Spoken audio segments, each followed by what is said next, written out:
Ladies and gentlemen, boys and girls, throw open your windows and call out to your neighbors. It's time for John Perrotta's Comedy Factory Zoom a Loser, sponsored in part by A Million Little Things by Karen. Why? Because she made the Comedy Factory some very cool coffee mugs. And now, your host, John Perrotta.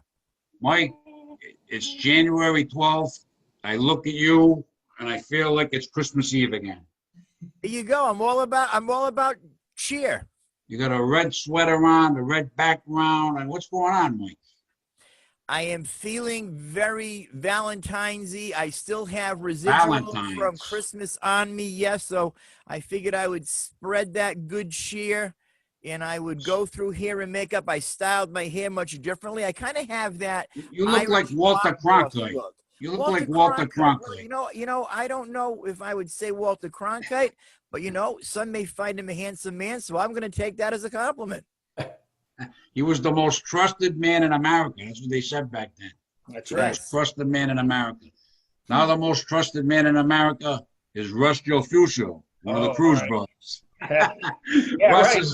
We're going to introduce our panel tonight. Russ Gelfuso, very funny guy from the Cruz brothers. How you doing, Russ? Very good. Still surviving. We got our man, Shiv Patel. Very funny dude. How you doing, Shiv? I'm doing well. I'm excited. Me and him still, when things get better, we're going to get some Indian food. He wants to take me out for an Indian dinner. Yes, John and I are scheduled for Indian food. We just have to make sure we have access to toilets after. Although I don't even get that stereotype in terms of like Indian food making you have to take it. Like I don't. Maybe I'm just used to processing it. Yeah. But I've had some, but not in a long time. So I'm looking forward to this. If it Same. doesn't work out, we'll go right over to Angelo's on the hill, and I'll give you some Italian food. Yeah, perfect. I'll take 2 bites. If I can't do it, we're going to Angelo's. We got our man, our attorney, comedian, actor. He does it all. If you get a DUI, whatever, call this guy, Nick Youssef. How you doing, Nick? Doing well. How are you guys? John, how are you? Doing all right, brother. Doing all right. I haven't had anything going on where I need you. Unfortunately, I met Nick, and by the time all my divorces were done and my different things I needed attorneys for, wills or whatever, Nick, I was already done, and I met Nick, and Nick said, "Oh, you should have called me." I was like, "Oh, Nick would have been great for my divorces." I told you, one of my divorce lawyers, my first divorce, honest to God, they called my case. The guy was he must have been 85 years old. They said, "Get this guy, he's good." I looked over, he was sleeping in the courtroom. Honest to God, sleeping. So I knew right then, this divorce is going to go down the drain, big time. I don't want to say the guy's name. As long as he was sleeping when he was adding up the billable hours, you're good. The billable hours, that's all you guys care about. He's sleeping, it still counts. I'm still here. I'm sleeping, but I'm still here, so it counts. And then we got... He's not sleeping with your wife. Yeah, well, he might have been... I don't think he was sleeping. He would have probably did better than me if he was sleeping with her. But that's another story. First responder, comedian, very funny, Larisa Entin. How you doing, Larisa? I'm good. Now I'm concerned about your lawyer, why he was falling asleep. That was back in 1983, and he was 85 then.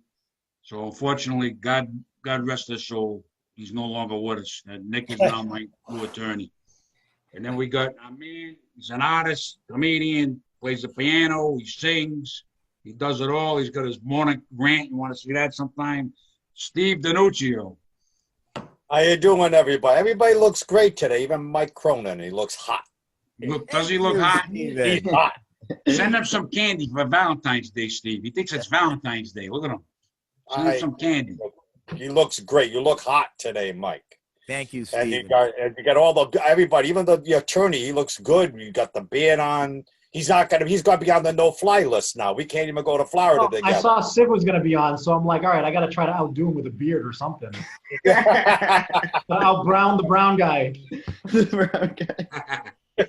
I'll tell you, I want to weigh in here. I have always said to both Shiv and Nick, 2 of the most handsome men I know, and now they're on tonight's show together. Oh, man. We did this purposely because we knew you were celebrating Valentine's Day a month and 2 days early. So we said, I know you don't have a girlfriend, Mike. I've been wondering. So I said, let me invite two handsome guys on. We'll see what happens. Oh, Mike, I want to be man. honest with you. I love the texture in that sweater. It's like, does it feel nice? I love this sweater. Does it feel as good as it looks? Because let me tell you, for people that read Braille, I mean, that reads stylish. If they were to Yes, feel it does. It does. Love it.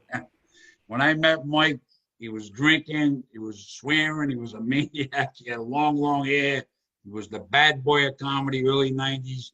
Now he runs Laughter and Hope Ministries. He's a Christian comic, no long hair, no swearing. He transformed himself. But I like the old Mike. I like the old Mike. Like the old Mike. Mike, what do? Go to Lorraine Miller and steal all their fabric and make these backdrops, or did you take this out of the confessional booth? You know, yeah, right. Exactly. Those curtains. That's right. Yep. I've got several backgrounds. I have 3 different backgrounds that I roll out with. I got one background, Mike, and it's pretty checkered. That's why I've had a lot of attorneys. Oh, there Pretty you checkered. go. All right. My background, not the friggin' back hair. My background. Oh, okay. I got you. Different background. I got a crazy background. Russ, what's going on with you, brother? What's going on with the Cruz brothers? Tough year with the Cruzes. You know, it is, and they just keep extending the delay, for the ships. But Yeah. boy, they got rid of a bunch of ships, all the cruise lines. And it's funny, when I got in the business, they were brand new, and now they were just scrapping one after another, and they just drive them right up onto a beach, and then they tow them in, and they rip everything out of them. They scrap them for the metal. Wow. And yeah, it was funny. Richard Fain, who is the CEO of Royal Caribbean. Yeah. I mean, he's the guy that got us our start. They're from Pawtucket, actually. He was from Pawtucket, and he helped out the hometown guys, which was us. Wow. But I saw him on a post one night on his website, and I said, "Listen, I just want the catalytic converters off them because they got to be about 3 miles long, and you could retire on one." But But yeah, they're just scrapping ships one after another. So you don't know when is it now? I mean, who knows, right? The comedy and everything else is down. I mean, who knows when the cruises are going to start again, right? I just saw something that said that they pushed up. Well, it was from Royal Caribbean. It said April of 2021. They just pushed it beyond that, and it cost $1 million a week per ship just to sit out in the water and bob up and down. $1 million a week per ship. And you're Wow. telling me they scrapped new ships? Not new, but they were new when I got in the business back in Oh, yeah. 8 or 89. Why do they scrap them, Russ? Well, because they get so, first of all, they had so many builds on schedule that it didn't make any sense to keep them. They just kept, of course, the other thing is these new ships have so many crazy features, race car tracks, shooting ranges, all kinds of stuff. And the other ones, the older ones, can't compete anymore. So it's just better The to get Song rid of of America. Oh my God, the Song of America. That was the ship that was brand new. I went to the inaugural on that ship.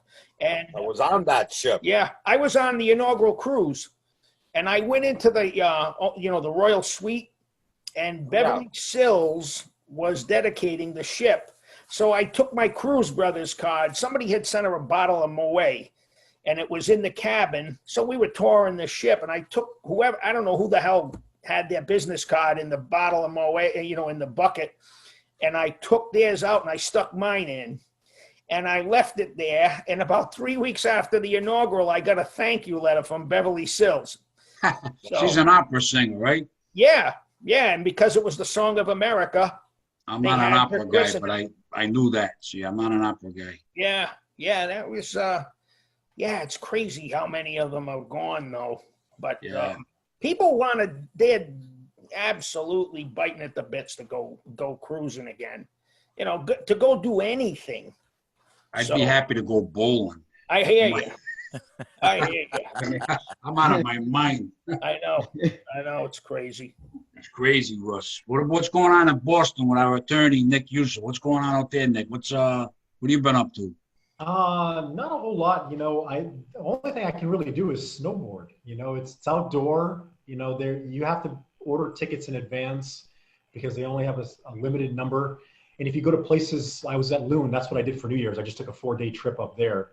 But you have to prove that you're from New England. You haven't left the state. Obviously, you're not showing symptoms, et cetera. So they make you sign all those waivers.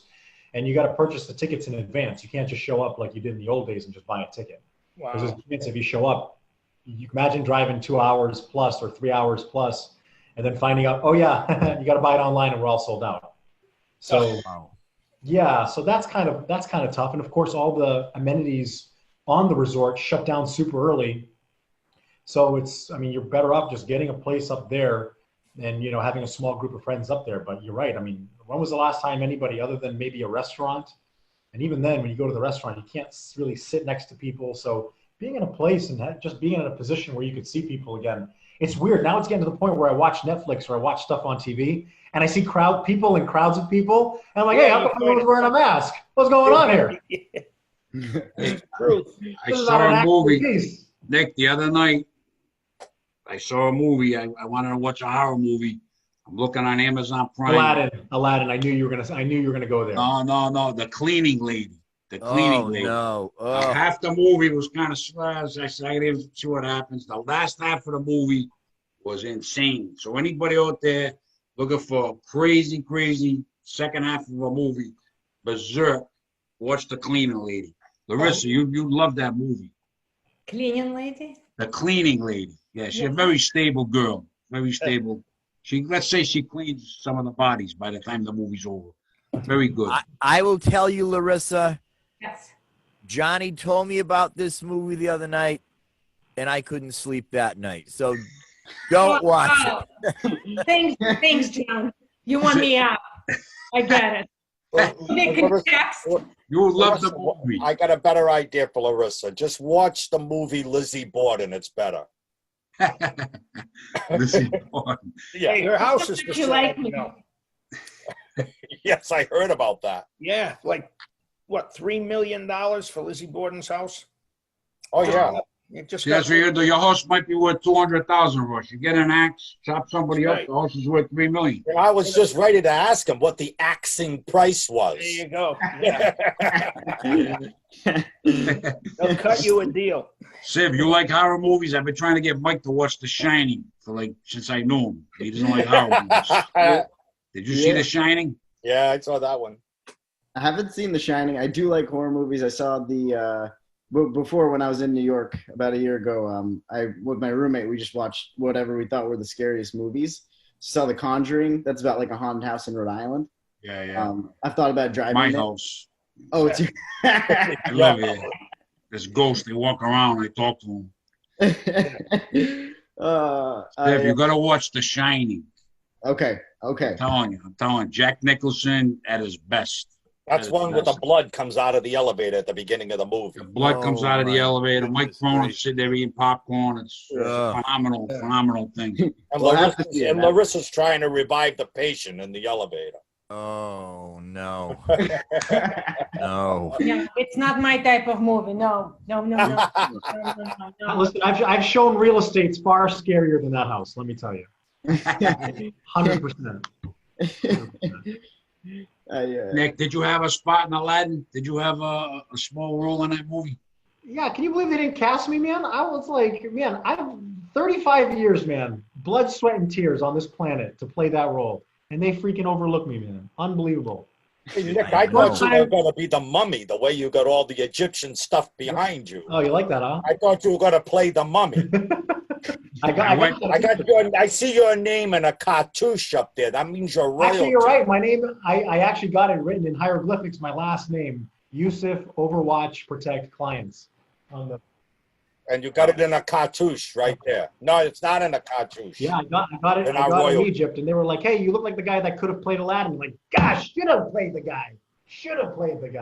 Nick, I went to Egypt in the Navy. 1979, I was in Alexandria, Egypt. Scandaria. Yeah, it was crazy, crazy place. We went in a bar. They had warm beer. Me and my buddies took this horse and buggy. We went in this bar, and this guy comes in with a pipe. Now, we don't know what the hell's going on. He says, $2. Everybody smokes out of the pipe. We don't even know what we're smoking. Find out later it was opium. We were all blasted, right? I'm like 20, 21 years old. I don't know what I'm doing. So now the guy leaves, and then we wind up leaving. The horse and buggy's still outside. My friends are trying to negotiate a price. I was so wasted. I jumped on a horse and buggy, hit the horse. I'm going down the streets of Egypt. Come on. I can't even drive a Toyota. I'm going down the streets. The guy's chasing me. My friends are chasing me. Finally stop. The guy gets on. He's laughing. He lets me ride the horse and buggy back to the ship.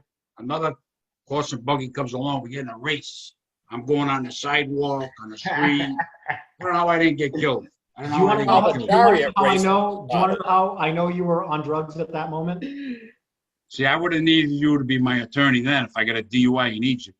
John, you know how I know you were messed up on drugs when that happened? How do you know? Because you thought you were riding a horse and buggy. It was a camel and buggy. No, it was a horse and buggy. We went to the desert and we got on a camel and we went out for a while.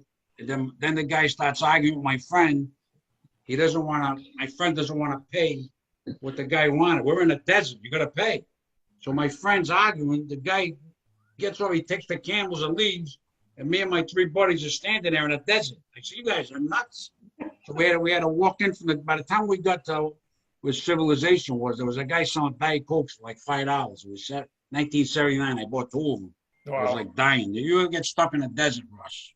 You're on cruises. No, but we went to Egypt. We went to Egypt? The pyramid. I want to say it was in Cairo, but they had camel rides. And when we got to the pyramid, I couldn't even fit in the pyramid. I mean, it was so, it was so small, the tunnels to get in there. So Shiv could fit in that. Well, I remember these people, they had the camels there and everybody was going to take a ride. And I hear this lady yelling in the far section of, the far end of this field. And she's on the camel and she's saying, let me down, let me down. So I said to the guy, what's the problem? He said, oh, they charge $5 to get on and $20 to get off. And they would not let her off.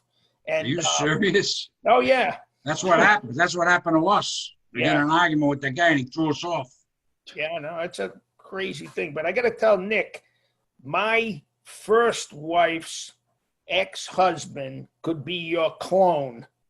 And you should be glad he's not around in the East Coast anymore. He's living in Nebraska, but I don't know if you can see this picture. Shoot. Yeah, a little further back. Tilt it down a little bit, Russ. Down? Oh, wow. Yeah. Wow. Wow. Is that you or what? Another Aladdin. Wow. When I first saw you, I was like, oh my God, I can't get rid of this guy. Right, Russ, why do you have a picture of your first ex-wife's ex-husband? No, we keep in touch. Yeah. So now, would you get divorced, Russ, and then you keep in touch with all the exes? Well, you know what happened with him? No, that's his husband. The husbands. It was my high school sweetheart, and then we broke up, and I moved to California, and I was on Love Connection, and they were getting a divorce, and they were sitting together in their apartment while they were getting their divorce. So she called me after after she saw me on the show. You were on Chuck Woolery's Love Connection? Yeah, I was on with Chuck Woolery, yeah. Are you serious? Yeah, right before I thought that show was like in the 70s. No, I was there from 83 to 86. Okay. And it was funny though. We came into the studio and everything, and he had a Testarossa. He had a red Testarossa, and it said Chucky on the license plate. So we go into the Love Connection set, and the guys were on one side, the girls were on the other side, and the guy who was running the camera happened to be from Rhode Island, and he saw that I was from Rhode Island when they were doing the little bio thing, and he said, I'm going to let you be a cliffhanger. So, he says, we'll see what happens on their date next week, when we come back tomorrow. So anyway, I was down there in the back of that big chair with the heart, And so Chuck Woolery comes down and he's kind of rolling his hands around. He goes, "Let's make some money." And I said, "Chuck, I just saw your Ferrari out in front there." I said, "I get $75 and a case of Vlasic pickles. That's if everything goes right. If not, I get nothing." I said, "So if I'm not trying as hard as you understand why, right?" And he goes, "You, my friend, have a point." And it was a crazy thing. But I was coming home. I was coming back to Rhode Island. And sure enough, my girlfriend, this guy that looks just like you, they were breaking up.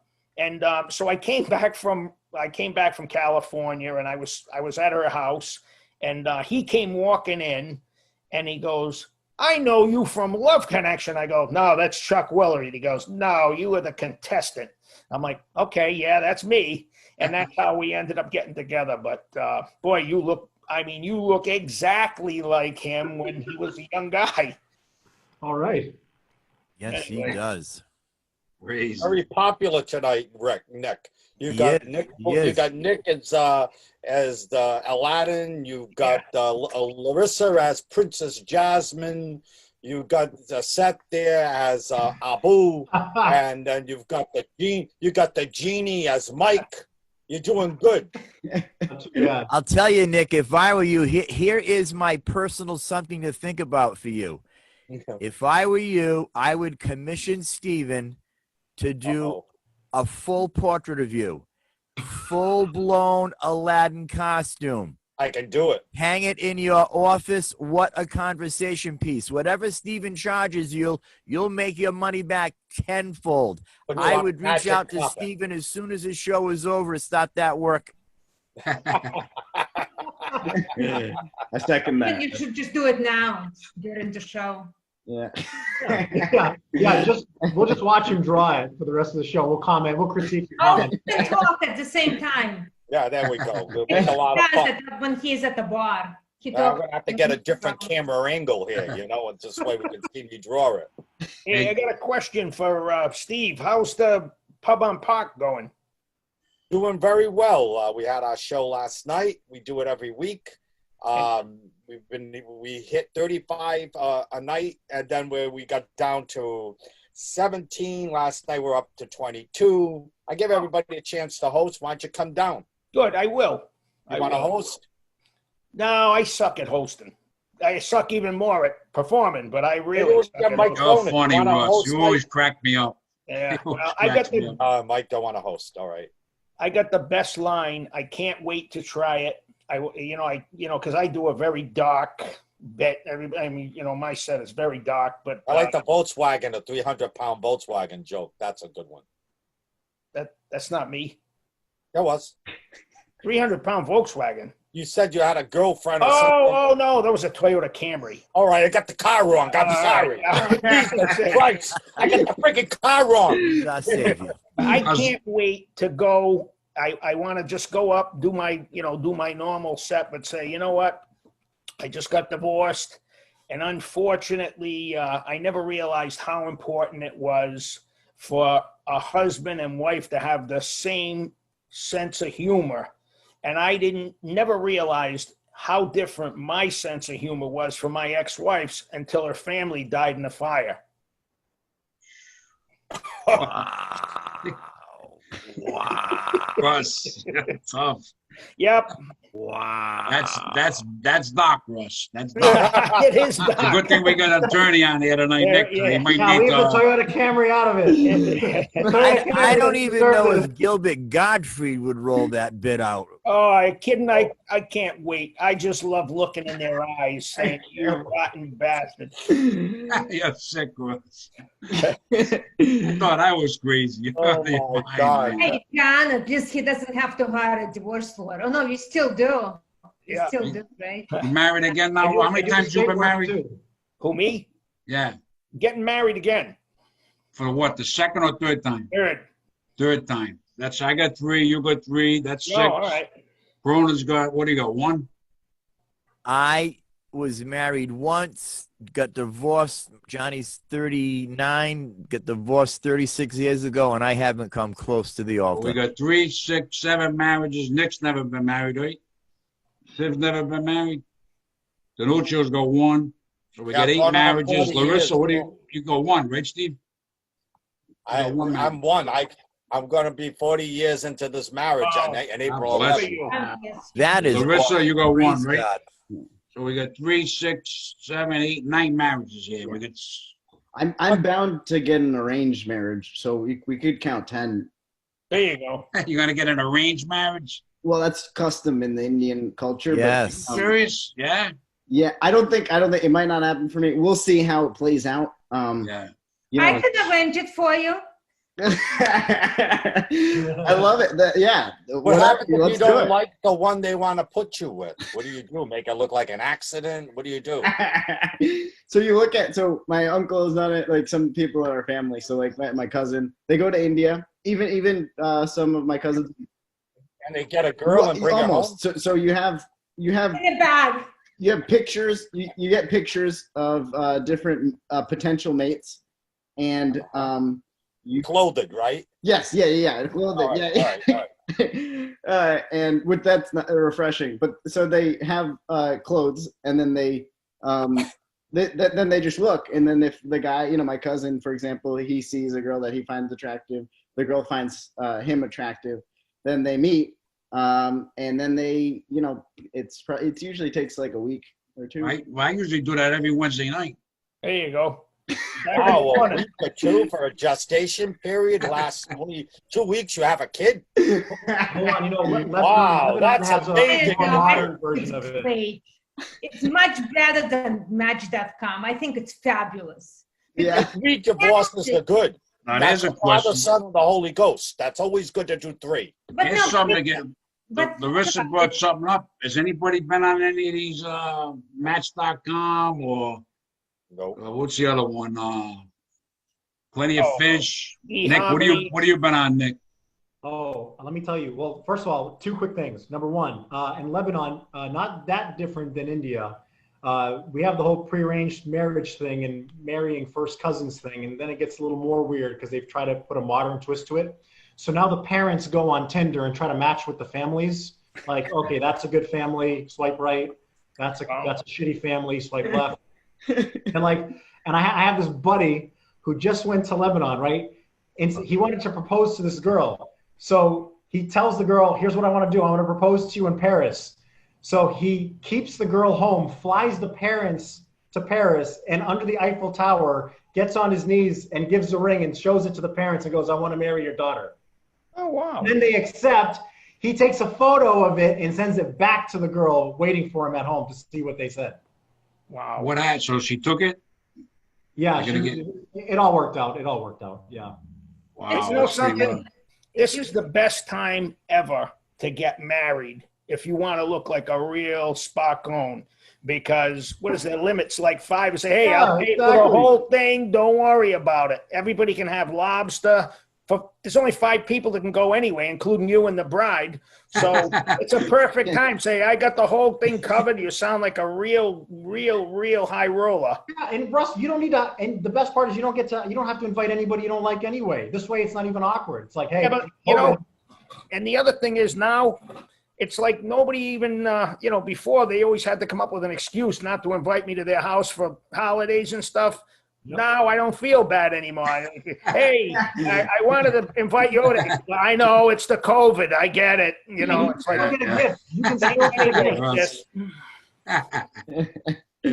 My daughter got married in was it August of 2000, September of 2019. Thank God, before the COVID. Yeah. It would have been a mess. It was a good wedding. Everything was great. Good. They had a great time. They're doing great. Now, thank God it wasn't COVID time, because I would have been. I can't imagine you got a big wedding planned and then COVID hits, and that's going to be a disaster for some people, Yeah, and look at all the people, even if they do get married, everybody's. Do you take whoever to be your lawful wedded wife, and they can't even hear them because they got a mask on? I mean, it's a tough thing now. Kiss the bride. You can't even kiss the bride. Hey, I was in AutoZone on Warwick Avenue, And this guy came in when they first said you have to wear a mask. And this guy was in front of me. And, you know, the guy was trying to do the right thing. He had a gym sock on and it said champion on it. And he had his nose in the toes. And the thing was used. It wasn't even like it was, off the rack. And I'm standing behind him, and the guy from AutoZone is behind the counter. He's looking at me, and I thank God, because he would have busted my face right off. He was a big guy, but he took a friggin' white sock, and he wore it as a mask. And I got to be honest with you, it wasn't a bad fit. You know, like now the ones we bought some masks, and they don't have them for Italian noses. I don't know about you guys, Nick and Shiv there, and Steve and John, but you got to get one for an Italian nose, or your ears. You look like an elephant because your ears are pulled forward. It's a problem. Some women get very creative at the market. Oh, yeah. They come in and they're wearing this mask, and it's very lacy. Oh, and I'm not making this up. I wish I could say I made it up. They actually cut their bra, one of the cups, and put straps. They made a mask out of their bra. They repurposed their left boob to their face. I don't know. I'm not making it up. It's true. And I said, wow, where'd you get that mask with all the lace? She says, Victoria's Secret. I said, I cracked up laughing. She says, I cut a bra, and she said, I made a mask. I said, wow, very And you nice. know what constitutes a safe mask versus a non-safe mask? There's no way, like when I first got one, I wore that friggin' thing for about 2 months. I'd take it off and would walk away. And I said, there's no way the stuff that's in this mask has to be 10 times more deadly than anything that I could possibly breathe in or breathe out. I'll tell you, Russ, the other day I was in Walgreens, and I'm doing what's right. I'm staying 6 feet behind the person in front of me, being CDC compliant. So I get up now. The guy's in front. I'm behind him. I can see he's got a black hoodie on.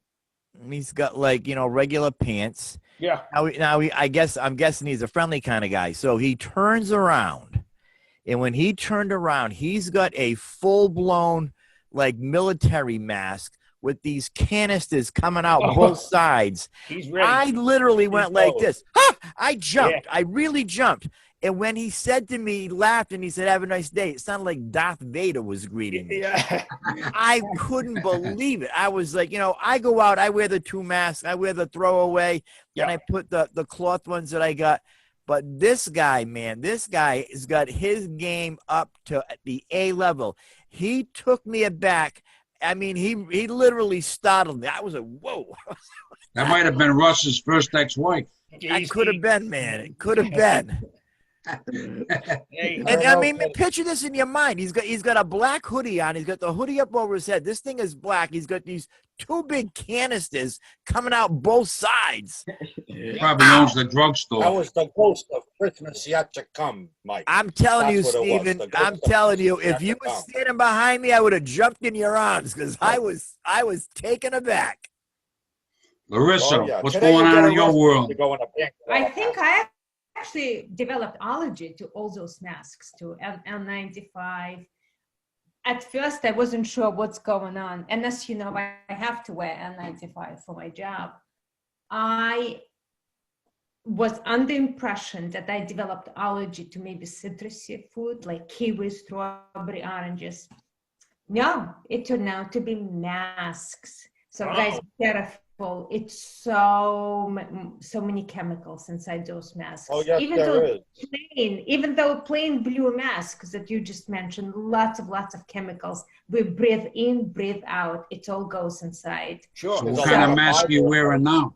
Yeah, what are you? I just bought 100% cotton masks, and all my symptoms went away. Well, the guy that had the gym sock on, that was 100% cotton too, and he seemed like he was doing all right. Good. Maybe I'm not allergic. I'm not allergic Larisa, to masks. I'm allergic to Italian girls. What do you got, Mike? There you go. Larisa, I have a question for you. Now, 100% cotton. Thank you very much for that point. Are you wearing 1 or 2?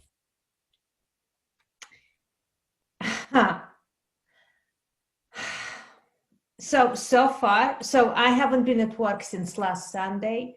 I have been wearing my N95, and the doctor and I actually just started brainwashing what can I be allergic to it. And we decided to experiment with a plain cotton masks, and all symptoms went away. So now that I got my second COVID vaccine, when I go to work, I'll wear my cotton face mask, but I'll have my face shield on top. Okay, I got you. Yeah. Jeez. Now, where can I get those? Can I order them online? Are they selling them at like stores? Yeah, They Fruit of the sell Loom. them, Fruit of the so Loom. they sell them There you at go. Bed Bath and Mike, Bed Bath and Beyond, Home Goods, Marshalls, TJ Maxx. They have them 100% cotton. All right, I'm going to Google that when we hang up. Thank you, Larisa. You get my personal award for tip of the day. Oh, very well. Now, Nick, if you don't give me your personal tip of the day award after I gave you that great tip to have Steven do you a full-blown commission of you in the Aladdin suit, you're going to hurt my feelings. That would go good, Nick, in the office. Are you kidding me? Let me tell you something, boys and girls on the panel and watching at home. My good friend, Steven DeNuccio, I gave him an idea for my granddaughter, and he did an animation cell for my granddaughter of a 1940s era Snow White bending over a very 1940s rustic mantle with the candles and the wreath and whatnot. And you even know, looking at this rendition, that if she stood up, she's height proportionate to the mantle. And he wrote her name on the stocking. She loves it. I love it. My family was blown away by this man's talent. Here's an animation cell of Lady and the Tramp. Hey, Mike. Yes. All on clear acetate. Mike, you got to stop being. You got to start worrying when Steve has glossies. He starts offering glossies of your granddaughter because and his parole officer gets a word of it. Do you like it? Do you like this? Do you like this? No, I don't like it. Exactly. Yeah. Wait, there's more. The longer I get to know you, Russ, the sicker I realize you are. You're just a sick man, Russ. That's why I love this guy. You're just out of your mind, Russ. Well, I can't wait to see if we can get Captain Bob on, because Bob Venturini, I hope the heck. Well, that's tomorrow night. If you with Bob Venturini, hopefully we can. We're gonna get him to get on Zoom tomorrow night. We gotta work this out. He is an amazing guy. Call him after the show, or call him tomorrow during the day, because we gotta try to make this happen. I will. Yeah. I used to play jokes on. Remember when the .com boom was going crazy with all the stocks? Yeah. Oh my God, I had more fun with him. I'd call him, and he had just had surgery, so like he was sleeping all the time. He was on all kinds of painkillers, and I'd call him and say, hurry up, buy this stock. And the stock, he'd say, well, how much is it? And he was all whacked out on what, Demerol or something. And they'd say, hurry up, it's $3. And the stock was already like 25. And as soon as he'd log on, he'd go, shit, I missed it again. You're crazy, Russ. Oh, he wanted to kill me. But, yeah, I hope the heck you can have him on. I want to have him on tomorrow night. Hopefully it works out, Yeah. Bob Venturini does a show for years and years, an hour with Bob's Big Adventure.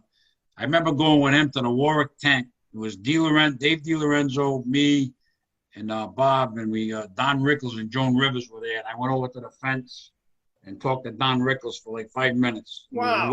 Really cool.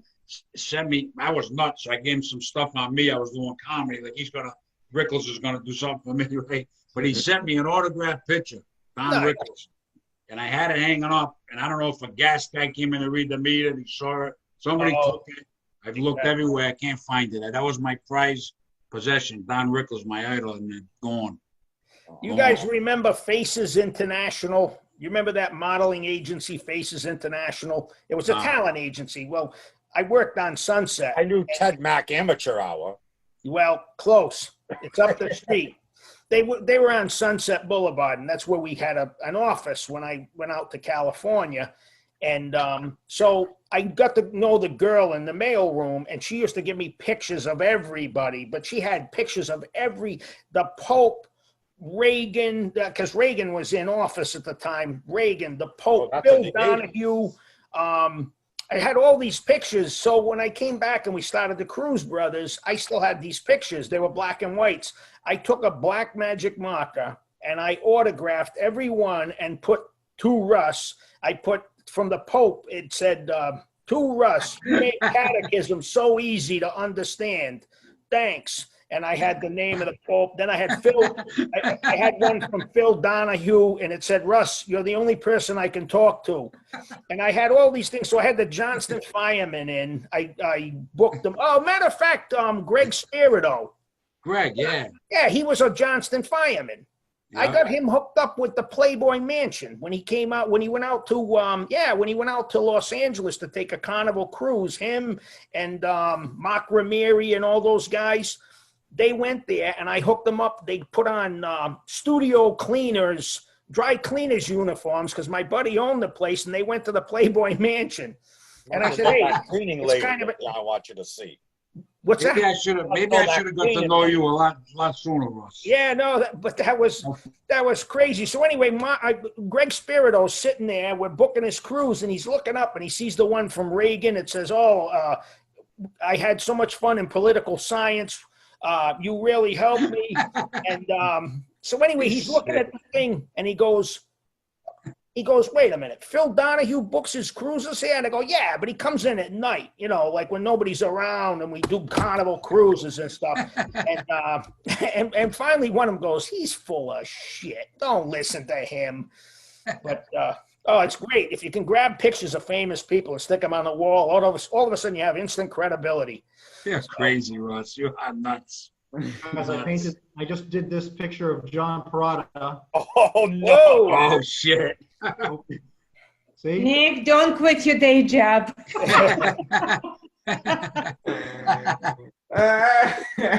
Stick to being an attorney, Nick. You can't draw. Steve's the one that draws. I got talent, man. I got talent. It's accurate. It's accurate.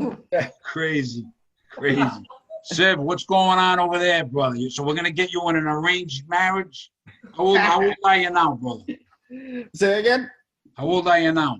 25, quarter century. If I can get that actress that's starting the cleaning lady, she'd be perfect for you.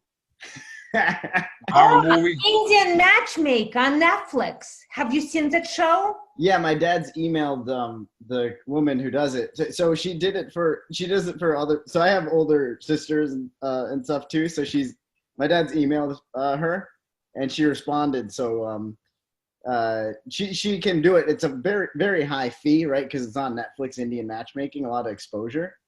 But my dad. Want me to draw a picture for you? I'll draw a picture of you right now. You can show all your brides to be. Yeah. No, it'll work. I think it'll work. That's a lot of exposure. You can just watch Zoom, Nick. It's okay. Share your talent. So tell us more. She's good. She is good. My parents are really excited. They love talking about it every single night ever since I moved back home. I was living in New York, and then ever since I moved back home, I every single night at around 7 or 8 p.m. I go downstairs, and my parents are like, Shiv, anything you want to talk about? They pause the television and they go, like, they look at me and they turn the lights on. It was dark, and they just stare at me, and they're just like, what's new? And we talk every single day, and I'm like, nothing. And he's like, they just stare at me smiling, and they're like, any what's the girl situation? Every night without fail, And every night. Now your parents, are they responsible for fixing you up? Is that the ones that do this? Well, that's traditional. So when you're in India and they grew up in India, usually that's what happened. Now I grew up in America. My siblings grew up in America. I have 2 older sisters. So it's a little less traditional. My sister didn't. I was going to say, if they pick a bad bride, you just have your parents whacked, and then you're on your own. You can pick who you want. Right. You brought back a memory to me, Nick. Because Yeah, Siv, because you said they turn the lights on, and their parents every night they ask you, "What's the grill situation?" My first wife, same thing. She was asking me the same thing. I come in 3 a.m. She turned the light on. What's the grill situation? Nick, that's why I needed you, Nick. Yeah. Shiv, were you a fan of The Big Bang Theory? Excuse me. I did. I was. That's a funny one. I was. I know there's the Indian. There's one Indian actor in that. Oh, I could go there with this. Raj Kuthrapali, played by Kunal Kanya, and they covered the character was from India, and they covered on quite a few episodes and seasons what we're talking about now, the arranged marriage. Now, his dad was played by Brian George, and his mom was played by Alice Atmer. I'll tell you, those episodes were absolutely hilarious. Yeah. I know. Mike streams. He likes to stream all this stuff. We're talking about fixing him up, and then you said you ever watched The Big Bang Theory? You know, Big Bang and fixing people up. My brain went in a whole different direction. Right. It's a Christian comic. I don't get it. Mike, He's gonna get fixed first, and after bang bang gonna happen. So it's What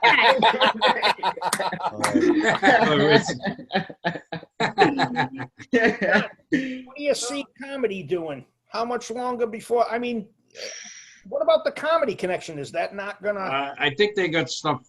They got some stuff going on, but they're only limited how many people they can have there. Like as far as me, you know, I was on Lemongrass, Asia Grill, all these places. None of them even. They're not even. A lot of them even open yet. They're just doing takeout.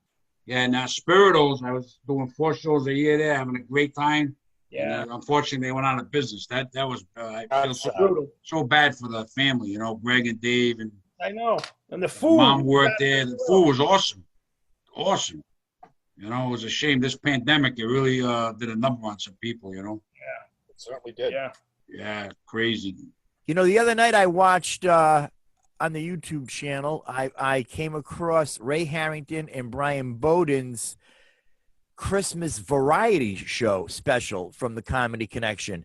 And they explained to us why they didn't release it right around Christmas. I mean, it's only a few weeks out, but they had nobody in the audience. So what they did, I'm guessing I can find out later and call them, ask them. It appears what they did was they had a lot of good guest stars on. They had Meatloaf on.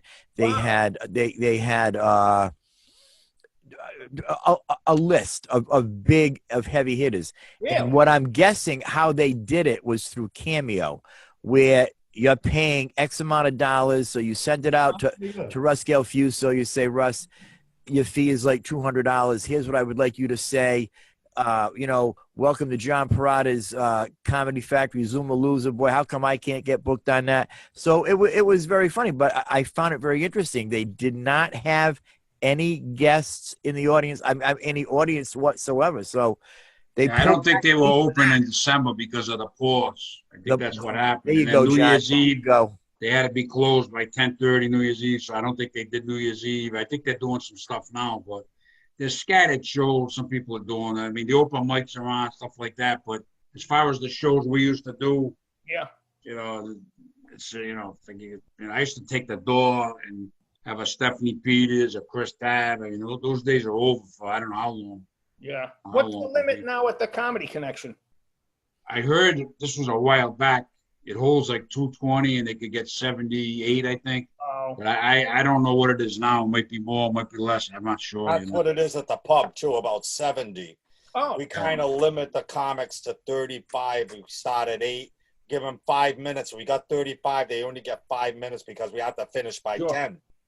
So, you know, you got to do the math. And we don't get the 35 anymore. We're at the 20s now, which is good. I like that. Wow. Yeah. Yeah, well, things have changed, my friend. Now, Stephen, at the Pub on Park, are you getting fans of comedy in, or is it only comics that are coming?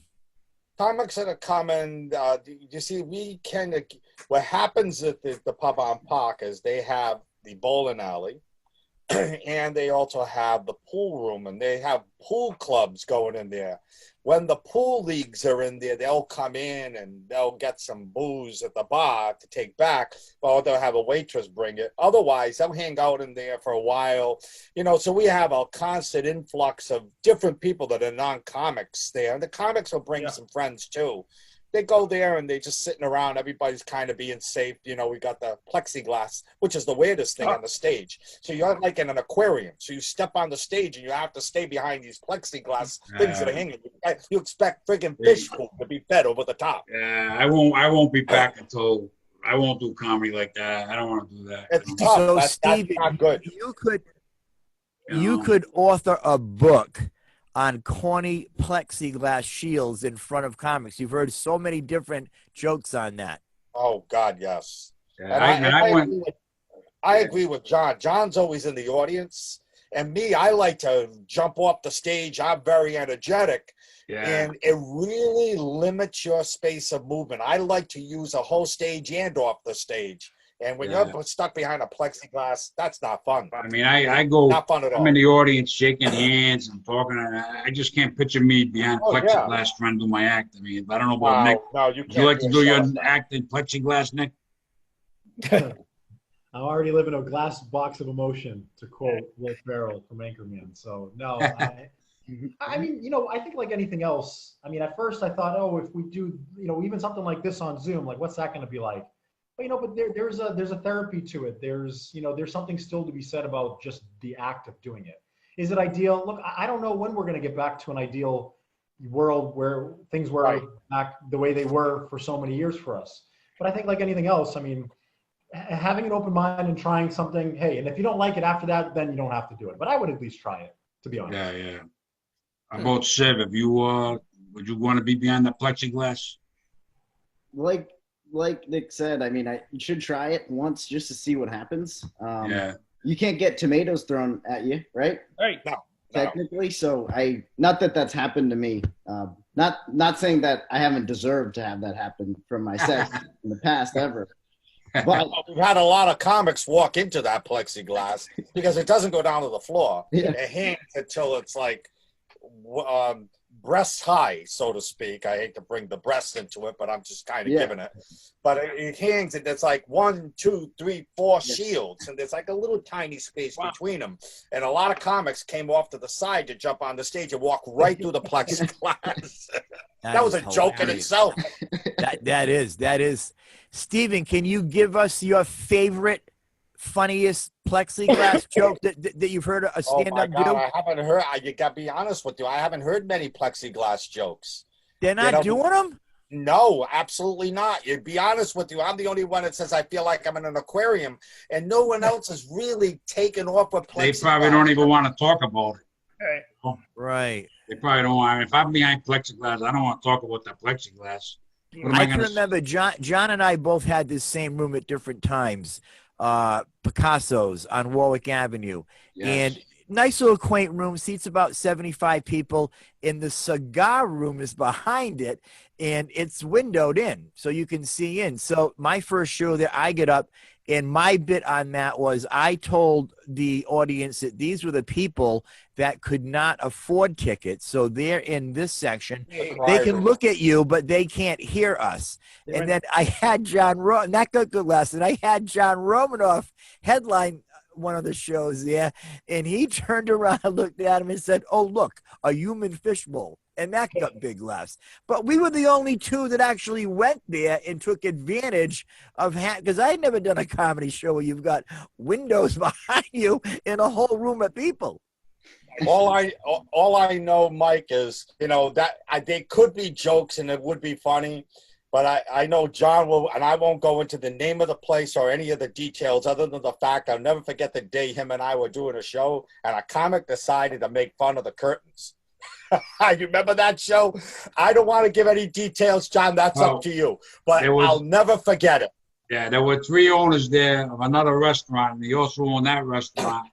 And this guy, I don't know what kind of, what language he talked, but he came up to one of the comics, joked about the curtains. It was Danny Miller from Boston, and the owner comes up to me.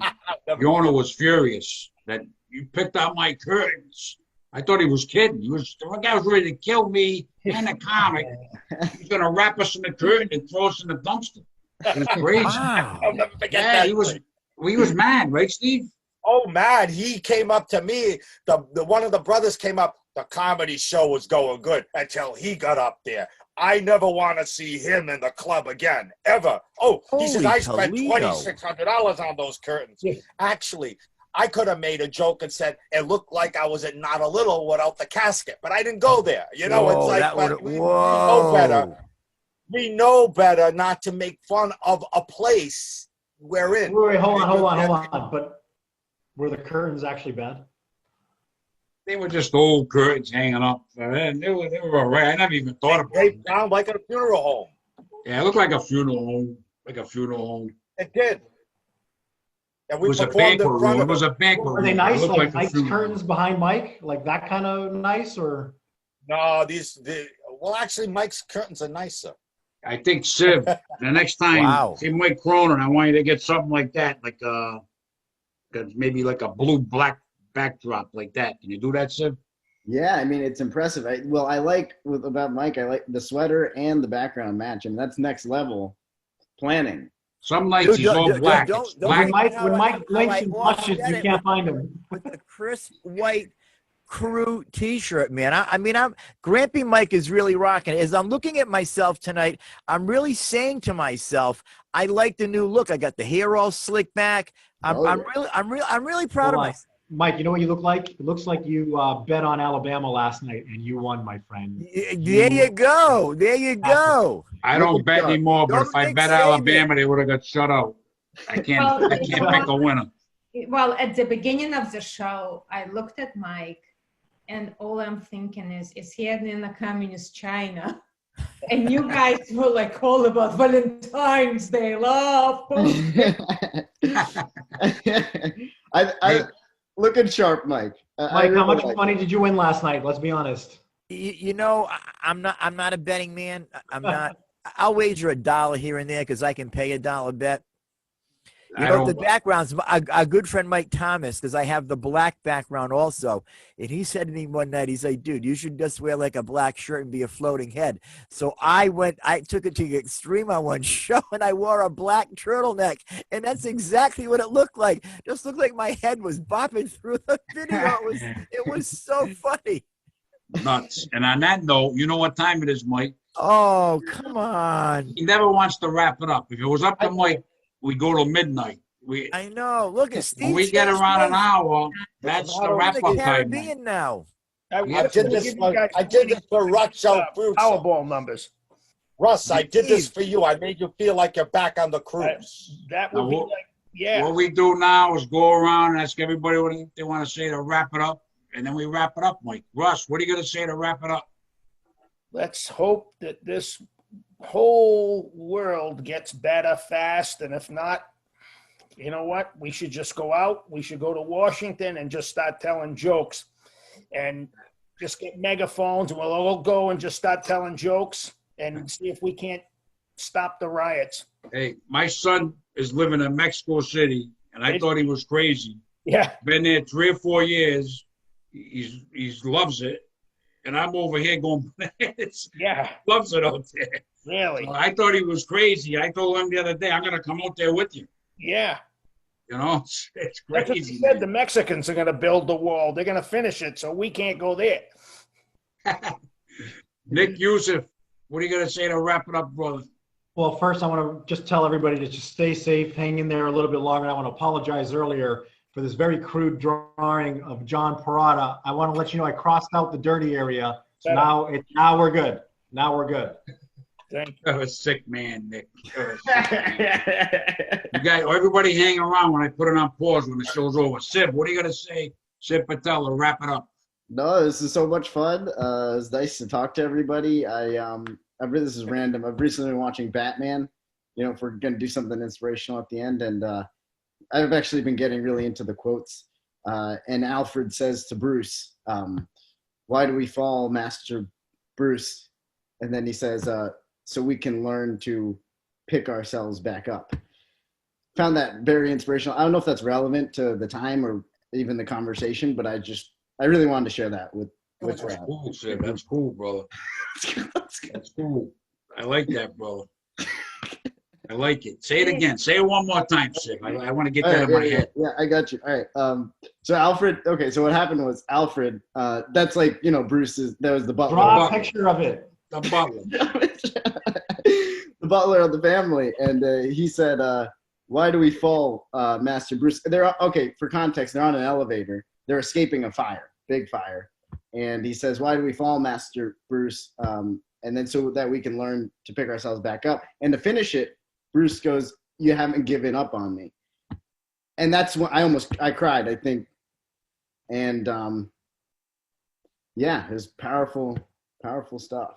I heard a guy say that right before he jumped off the Newport Bridge. Russ, you're all done. You're crazy. You're sick. Steve DeNuccio, what are you going to say to wrap it up? The Cruz brothers are going wacky on this show. They sponsor it. Steve, what are you going to say? Oh, well, that's crazy. You're crazy, Russ. You're a crazy guy. Well, I mean, I had a great time here tonight.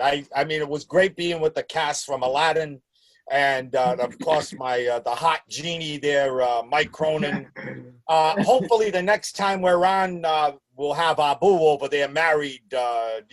Sit married to somebody. We'll get you a date. Don't worry. There's a lot of people looking. I think my cousin Ariana Grande, she kind of taken. So that's it. But we got you fixed up. Don't worry. She doesn't like Indian food either, but that's all right. It's been a great time. Have a great time. We can't wait to see you again, Sid. I want to know if you're married. All right, Steve. Larisa, what are you going to say to wrap it up? Oh my gosh, I have a lot to say. Well, John, thanks again for having me. It's so good to see all of you. You are so much fun. Thank you. Stay healthy. Well, we're glad you're doing good. I'm glad you came on tonight. Mike Cronin, I know what you're going to say. You got the final word. Notice I never say the final. Everybody gives a rap. I've skated for the whole pandemic. I've never given a rap. I go through, and then I go to you, and I don't wrap it up, Mike. So give it to you. I'm speechless. I am humbled and honored to be on this show tonight. I want to thank our sponsor, A Million Little Things by Karen. These coffee mugs will be available on the show. You can purchase them on Facebook and also online. We thank you so much, Karen, for jumping on board and being the sponsor. A lot of fun tonight. Rich, Russ, you are one funny dude, man. I always love the stories you have when you come on. Steve, was great hanging out with you. When Steve changed his background, I started laughing because it reminded me, and Steve was on this show, we started talking virtual backgrounds, so I put my Laughter and Hope up, and I didn't like it. So then I started bouncing myself around and for laughs. So I kept myself upside down. So John's interviewing somebody on the panel. He's talking. All of a sudden, John goes, "Why is Cronin bouncing all over the place, and why is he upside down?" I almost wet my pants. I laughed so hard. So that's what that reminded me of. Sure was great seeing you. Larisa, God bless you. Love you. Glad to see that you're doing well. Nick Yusuf, great hanging out with you. Please take me up.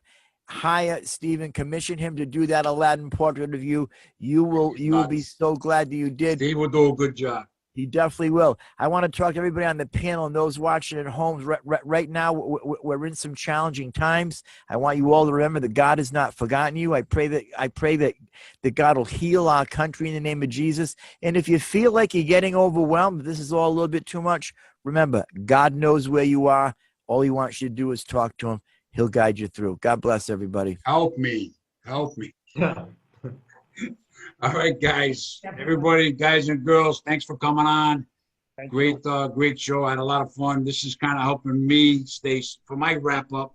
This has been helping me stay sane through this pandemic, seeing all the guys and girls, all the comics, and kind of keeping us in the game while we can be in the game until we can get back in the game. You know what I mean? Right. So if that makes sense, Nick. And I love your pictures you draw of me, and we'll talk further. Steve's a good artist, but I like Nick's work. I may hire him, Steve, and I'll get you another time. Okay. He's sick. All right, guys. Thanks for coming on.